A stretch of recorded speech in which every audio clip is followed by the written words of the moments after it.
Tulsi Gabbard is bringing the heat to the Obama administration. Y'all, this is crazy. Make sure you like the video right here. Follow for more updates. Check this out. So brand new revelations into the alleged Russia hoax.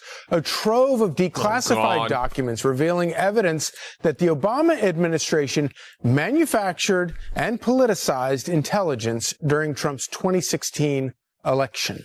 The documents released by the director of National Intelligence, Tulsi Gabbard, described secret meetings after Trump's victory where Obama officials directed the intel community to leak reports that Vladimir Putin was personally involved in the U.S. election hack.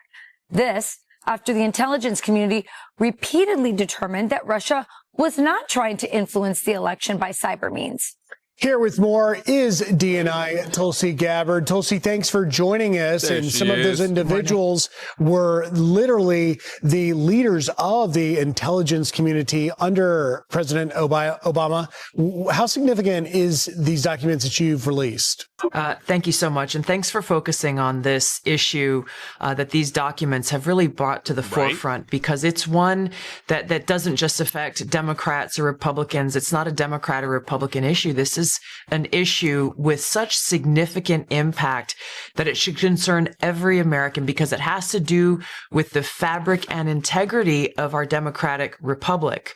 That we had a situation here where in the months leading up to the 2016 election, the intelligence community assessed, and this is what the documents detail, the intelligence community assessed essentially Russia doesn't have the tools, the capability, or the intent to try to change the outcome of the U.S. presidential election.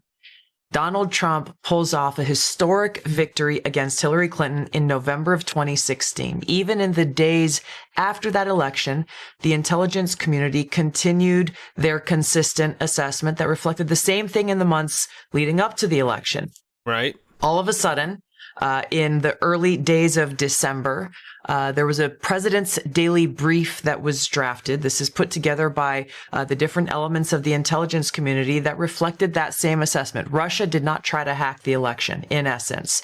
That PDB, that document, was pulled hours before it was supposed to be published for the president to see that following morning. That document was never published until we released it yesterday.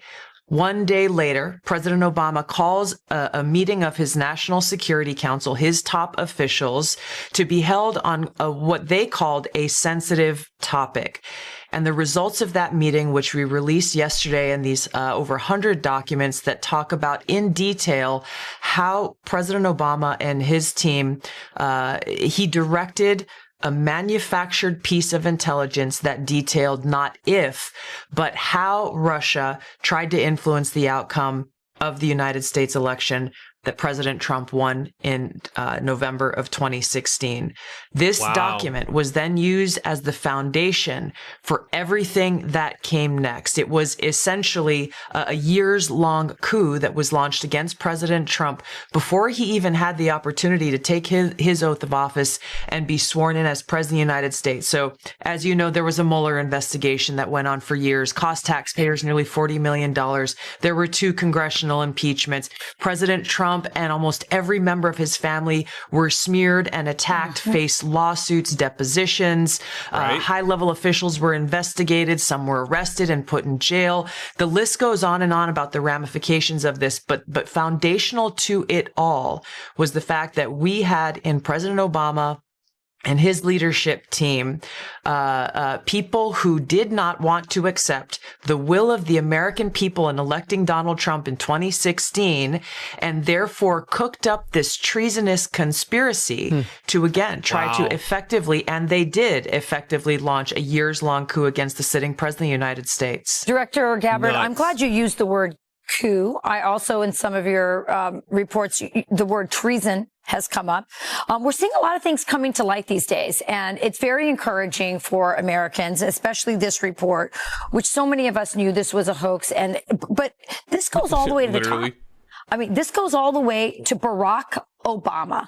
Will we actually see someone as high up as Barack Obama take responsibility, be accountable, maybe face criminal charges? Is that a possibility here based on the documents that you've released? Yeah, Rachel, the seriousness of, again, the implications and the consequences of these actions that were taken demand accountability. The American people not only deserve the truth and accountability. When we look at the future of our country as a democratic republic and the American people's ability to have faith that when they go and cast a vote at the ballot box, that the will of the people will be respected by those in government, whether they be Democrats or Republicans, this is literally what is at stake here. So we are referring all of our documents to the Department of Justice for the purpose of accountability and action. No one, no matter who they are, no matter how high up they are or how powerful they may be, no matter who the intelligence officials or professionals were who were a part of this treasonous conspiracy, there must be accountability. The truth must be shown to the American people in order to ensure that there is this faith and trust and integrity in our democratic republic for the sake of the future of our country.